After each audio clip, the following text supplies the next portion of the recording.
안녕하십니까, 이영근 PD입니다. 여러분의 소중한 구독 덕분에 구독자가 계속 늘고 있습니다. 진심으로 감사드립니다. 오늘은 약간은 귀개한 이야기를 해보겠습니다. 우선 4월 1일 현재 코로나19 확산이 얼마나 빨리 되고 있는지를 보실까요? 전 세계 확진자 75만 4,948명, 사망자 36,571명입니다. 미국이 중국을 이미 앞질러 확진자 14만 640명, 사망자 2,398명, 이탈리아가 확진 10만 1,739명, 사망 11,591명, 이란 확진자 4만 1,495명, 사망 2,757명, 스페인 확진자 8만 5,195명, 사망 7,340명, 프랑스 확진자 4만 3,977명, 사망 415명, 독일 확진자 6만 1,913명, 사망 583명. 프랑스, 독일로 오면 사망자 수가 급격히 줄어듭니다. 일본은 확진 1,953명, 사망 56명입니다. 아마도 검사 수가 많지 않아서 그런 것 같습니다. 검사가 계속 늘어나면 그 숫자도 급격히 늘어날 것으로 보입니다. 더운 나라 인도는 1,071명 확진자가요. 사망은 29명. 되게 적은데요. 그런데 저렇게 빽빽히 모여 살고 위생이 안 좋은 나라라 향후 어떻게 될지 걱정스럽기는 합니다. 날씨가 덥다고 하더라도 말이죠. 늘지 않았으면 좋겠습니다. 우리나라는 현재 확진 9,887명, 사망 165명입니다. 통제와 추적이 제대로 작동하고 있어서 숫자가 그렇게 많지 않습니다. 많이 늘지도 않고요. 그러나 재유행도 있고 그리고 해외 입국자가 증가 추세여서 앞으로가 걱정이 되긴 합니다. 자, 주제로 들어가겠습니다. 그렇다면 건강한 사람들은 앞으로 어떻게 해야 할까요? 계속 걱정을 하면서 사회적 거리를 유지하고 조심해서 언제까지 이렇게 살아야 합니까? 도대체 이 코로나19는 언제 완전히 사라질까요? 우리나라의 경우 확진이 되었다가 완치가 된 사람이 5,000명이 넘었습니다. 이들은 일단 면역이 된 겁니다.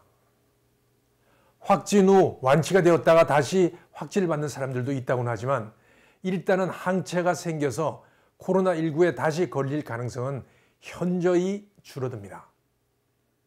그런데 말이죠. 증상이 없어서 검사를 안 받은 사람들이나 아주 약하게 증상이 나타나서 검사를 안 받은 사람들이 굉장히 많을 것으로 추정됩니다. 우리나라 전체 인구 중 실제로 검사를 받은 사람은 42만 명. 그러니까 대한민국 인구를 5,147만 명이라고 할 때 그 중에 5,100만 명은 검사를 받지 않은 겁니다. 이 수많은 사람들 중에 사스 코로나 바이러스 2가 들어왔다가 나간 사람들이 있지 않을까요? 많지 않을까요? 건강한 사람들 중에 말이죠. 전 굉장히 많을 거라고 생각합니다. 이들은 코로나19 항체가 이미 형성되어 면역이 생겼을 겁니다. 이미 코로나19 항체가 생긴 사람들 수는 얼마나 될까요? 무작위로 검사를 해보기 전에는 모릅니다. 그리고 이렇게 코로나19에 대한 항체가 생긴 사람들이 많으면 많을수록 바이러스는 발 디딜 틈이 없어져서 결국은 사라지게 될 겁니다. 현재 코로나19를 막는 방법은 세 가지입니다. 첫째, 바이러스를 격리시키는 겁니다. 자가격리나 지역 통제 등 이동을 통제하고 사람들이 모이는 것을 금지하고 테스트를 공격적으로 실시함으로써 바이러스가 전파되는 것을 막는 방법입니다. 우리나라와 대부분의 국가들이 현재 이 방법을 시행 중입니다. 그러나 일부 전문가들은 이 통제 방법은 현재 200국이 넘는 나라가 감염이 된 상태에서 실효를 거두기가 쉽지 않을 것이라고 말합니다. 둘째, 백신입니다. 모든 사람들을 보호할 수 있지만 현재 개발 중이고 아직 시간이 더 걸릴 겁니다. 셋째, 잠재적으로는 효과적이지만 이 방법을 생각하면 공포스럽기조차 합니다. 오늘의 주제이기도 하고요. 충분한 숫자의 사람들이 감염되기를 기다리는 겁니다. 바이러스가 계속 퍼지면 많은 사람들이 감염이 될 것이고 이들이 살아남는다면 면역이 생기는 겁니다. 바이러스가 감염을 시킬 숙주를 더 이상 찾지 못한다면 스스로 자연스럽게 사라지게 된다는 겁니다. 이를 집단 면역, 영어로는 herd immunity라고 합니다. herd라는 건 무리란 뜻입니다. 집단 면역은 자연 상태의 감염을 통한 면역과 백신을 통한 면역 두 종류가 있습니다. 현재 코로나19의 백신은 개발 중이기 때문에 백신이 개발될 때까지는 감염을 통한 면역밖에는 없습니다. 왜 갑자기 집단 면역 이야기를 하냐 하면요. 유럽 국가들 중 사회복지나 의료 수준이 상당히 높은 나라인 스웨덴이 이 집단 면역 방법을 사용하기 시작했기 때문입니다.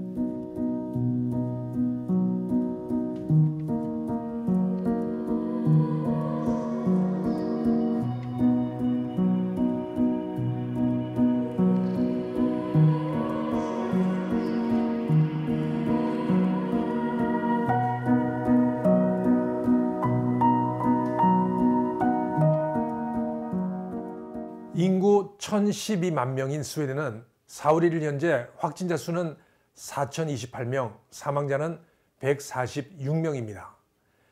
전날보다 확진자 수는 328명, 사망자는 36명이 늘어났습니다. 스웨덴 정부의 생각은 취약계층, 즉 노령자나 심장병이나 암 등 기저질환을 앓고 있는 사람들을 격리한 채 건강한 사람들 사이에선 바이러스가 최대한 느리게 퍼지도록 해서 대다수가 면역력을 가지도록 하는 것이 유일한 해결책이라는 것입니다. 스웨덴 보건당국자들은 이 집단 면역이야말로 재유행도 막을 수 있다고 강조합니다.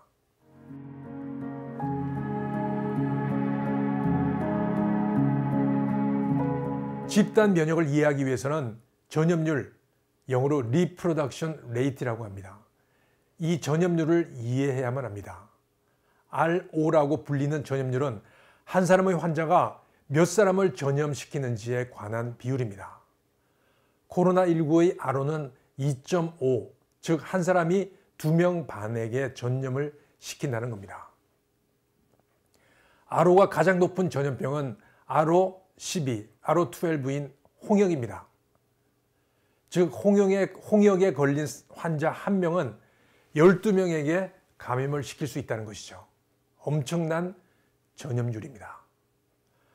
홍역이 집단 면역을 거쳐서 확산이 중지되려면 인구의 95%가 감염이나 백신에 의한 면역이 되어야 합니다. 우리 모두는 어렸을 때 홍역 백신을 맞았습니다. 따라서 숙주를 찾지 못한 홍역은 그 상태로 감염을 시키지 못한 채 멈춰 있습니다. 반면 RO2.5인 코로나19는 전체 인구의 60%가 감염이 되면 확산을 멈출 거라고 합니다.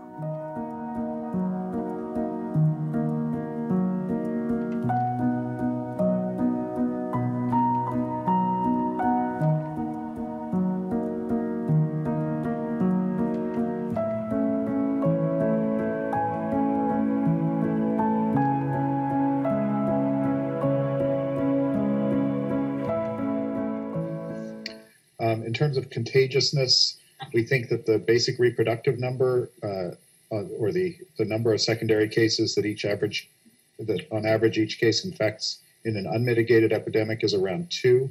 There are many estimates above that and some below that. That's similar to the pandemic flu of 1918.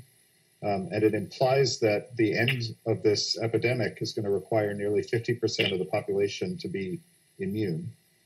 Either from a vaccine, which is on the immediate horizon, or from natural infection. I've said that about severity, and I'll just say that when we can predict better how many people will be infected than how many people will be sick, and so that idea that maybe 50% of the population has to be infected to bring this to an end. 2015년 모기에 물려서 감염이 되는 끔찍한 지카 바이러스 기억하시나요? 기형아가 탄생하는 무서운 전염병입니다.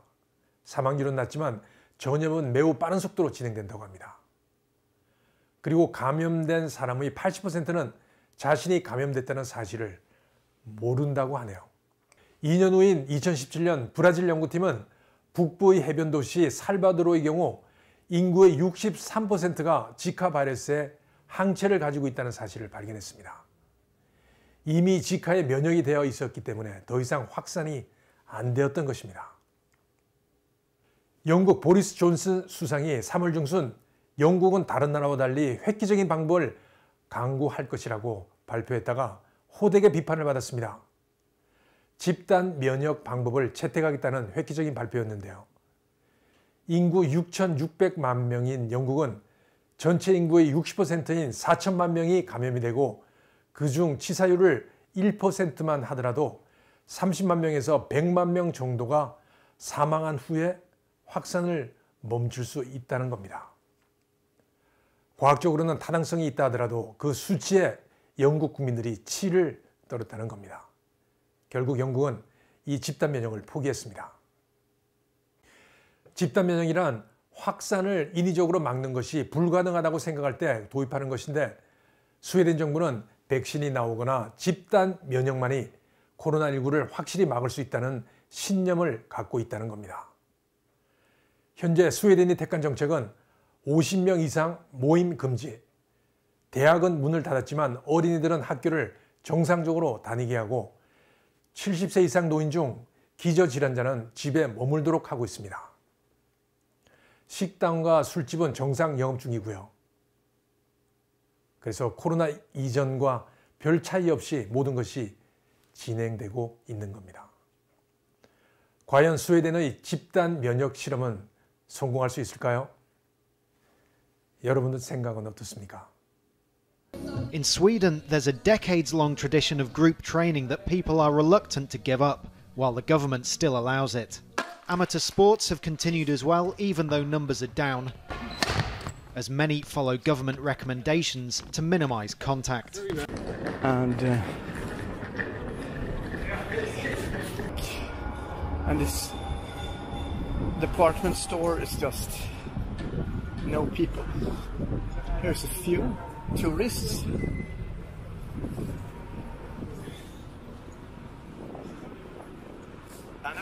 얼마 전 제가 올렸던 세계적인 전염병 전문가 레리 브릴리언트 박사의 영상 여러분 기억하시죠? 앞으로 팬데믹이 오고 10억 명이 이에 감염이 되고 최대 1억 명 이상 사망을 하면 멈출 것이라는 지금부터 14년 전의 예언 말입니다. And they thought that if there was a pandemic, 1 billion people would get sick. As many as 165 million people would die. There would be a global recession and depression as our just-in-time inventory system and the tight rubber band of globalization broke. 14년 후 올해 와이어드 매거진과의 인터뷰에서 브릴리언트 박사는 코로나19의 전파를 천천히 하게 하고 더 이상 늘지 않게 한다고 해서 전체 확진자 수를 감소시킬 수는 없다. 우리는 백신을 만들 때까지 확진자 수 발생을 연기하는 것뿐이다. 라고 말했습니다. 그가 제시한 해결책은 A. 많은 수의 사람들이 코로나19에 감염돼 면역력을 갖게 하거나 B. 백신을 보유하게 하거나 그래서 A 플러스 B가 전체 인구의 7, 80%가 되면 이 팬데믹 상황이 끝난다는 겁니다. 브릴리언트 박사는 제가 오늘 말한 집단 면역만이 해결책이라고 말하고 있는 겁니다. 현재 우리나라를 포함한 전 세계 대다수의 국가가 채택한 방법은 바이러스 차단입니다. 바이러스 전파를 억제하는 것인데 이렇게 되면 우리가 면역력을 갖지 못하게 하는 겁니다. 역설적인데요. 백신이 개발되기 전까지는 뭔가 불안하고 찝찝한 상황이 계속되고 있는 겁니다. 재유행이 염려되기도 하고요. 제 몸에 바이러스가 다녀갔는지 검사를 받아보고 싶은 심정입니다. 제발 항체가 생겼으면 하는 바람을 가져봅니다. 여러분도 모두 다요. 저는 여러분과 함께 코로나 바이러스 항체를 가지고 튼튼하게 이 팬데믹 세상에서 오래 살고 싶습니다. 여러분의 소중한 구독 부탁드립니다. 감사합니다. 건강하십시오. 하나님 병군이 돌아다니는데 많이 세상에 많은 병군들이 많이 돌아다녀서 우리 가족들 다 아프게 돼요. 하나님 사람들 빨리 치료해주고 교회도 우리 병군이 너무 많아서 교회도 못 갔어요. 그래서 하나님이 병군이 빨리 물리쳐서 우리 가족 다 나가도 이게 산책도 그리고 그리고 학교도 가게 해주세요. 예수님 기도자 아멘.